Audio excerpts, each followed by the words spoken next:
आधा दुःख घटाएर आधा सुख बढाएर बिताउनु छ यो जिन्दगी। तिमीसँगै कटाएर हो तिमीसँगै कटाएर तिमीसँगै कटाएर हो।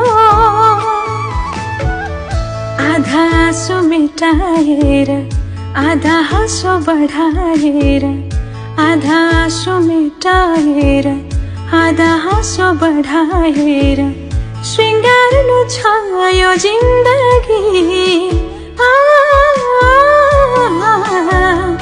तिमीसँगै सजाएर हो तिमीसँगै सजाएर तिमीसँगै सजाएर हो।